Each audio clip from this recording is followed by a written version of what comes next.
ہاتھی میرا ساتھی۔ یہ کہانی ہے ایک ہرن کے بچے کی جس کا نام میڈو تھا۔ میڈو ماں باپ کا کہنا نہیں مانتا تھا اور ہمیشہ ضد کرتا تھا، اس لیے سب اسے ضدی کہتے تھے۔ اس کے ماں باپ اسے اکثر سمجھاتے، میڈو بیجا ضد کرنے کی عادت کہیں تمہیں کسی مصیبت میں نہ ڈال دے، اس عادت کو چھوڑ دو۔ میڈو پر والدین کی نصیحت کا کوئی اثر نہ ہوتا، وہ سنی انسنی کرتا ہوا گھاس کے میدانوں کی طرف بھاگ جاتا۔ موسم سرما کی ایک خوشگوار شام تھی۔ میڈو نے ماں کے مسلسل روکنے کے باوجود جنگل کے اس خطرناک حصے کی طرف چلا گیا جہاں عام طور پر جنگلی درندے گھومتے رہتے تھے۔ اس طرف چھوٹے پودے کثرت سے تھے جن کے نرم پتے میڈو کو بہت پسند تھے۔ ابھی وہ ان پتوں سے لطف اندوز ہو رہا تھا کہ اچانک بارش شروع ہو گئی۔ بادلوں کے گرجنے اور بجلی کے کڑکنے کی آواز سے میڈو خوفزدہ ہو گیا اور ایک درخت کے تنے سے چپک گیا۔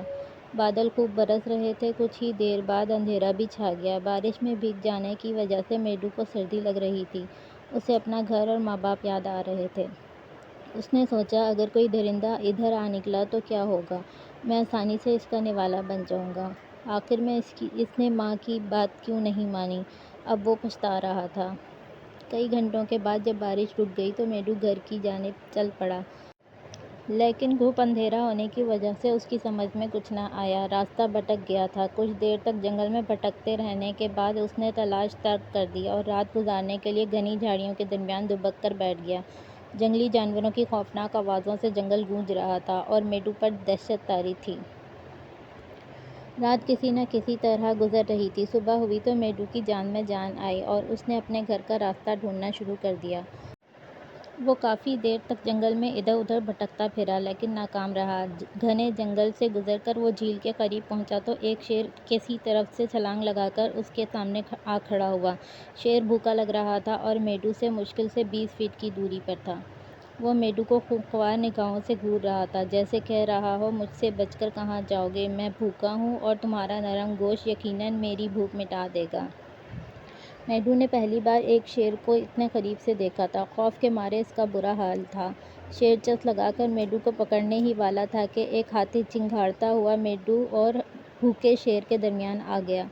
میرے راستے سے ہٹ جاؤ، شیر ہاتھی کی طرف دیکھ کر دہاڑا۔ تم اسے نہیں کھا سکتے، ہاتھی بولا، یہ ایک بچہ ہے، میں بھوکا ہوں۔ شیر میڈو کی طرف بڑھتا ہوا بولا، اور یہ میرا کھانا ہے، نہیں تم اسے نہیں کھا سکتے۔ ہاتھی نے میڈو کا بچاؤ کرتے ہوئے غصیلی آواز میں اپنی بات دہرائی، یہ ابھی بہت چھوٹا ہے۔ شیر غصے سے دہاڑتا رہا، ہاتھی بھی چنگھاڑتا رہا۔ ہاتھی کے تیور دیکھ کر آخر شیر میڈو کو گھورتا ہوا وہاں سے چلا گیا۔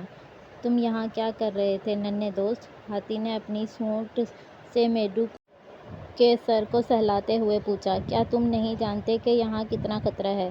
جانتا ہوں، میڈو دھیرے سے بولا۔ میڈو نے ہاتھی کو پوری روایت سنائی کہ کس طرح اس نے اپنی امی کی بات نہیں مانی، ضد کی اور یہاں آ پھنسا۔ چلو میں تمہارے گھر کا راستہ ڈھونڈنے میں تمہاری مدد کروں، ہاتھی بولا، اس دوران ہم بہت سی باتیں بھی کریں گے۔ میڈو نے ہاتھی کا شکریہ ادا کیا اور وہ دونوں مل کر راستہ تلاش کرنے لگے۔ سنو ننھے دوست، ہاتھی نے میڈو کو سمجھاتے ہوئے کہا، بیجا ضد بری چیز ہے، اگر تمہیں کوئی نقصان پہنچ جاتا تو جانتے ہو تمہارے ماں باپ کو کتنی تکلیف ہوتی۔ میڈو چپ چاپ ہاتھی کی باتیں سن رہا تھا، وہ افسردہ تھا۔ اس نے ہاتھی سے وعدہ کیا کہ وہ آئندہ کبھی بیکار کی ضد نہیں کرے گا اور ماں باپ کا کہنا بھی مانے گا۔ چند گھنٹوں کی جدوجہد کے بعد آخر میڈو نے ہاتھی کی مدد سے اپنے گھر کا راستہ ڈھونڈ لیا۔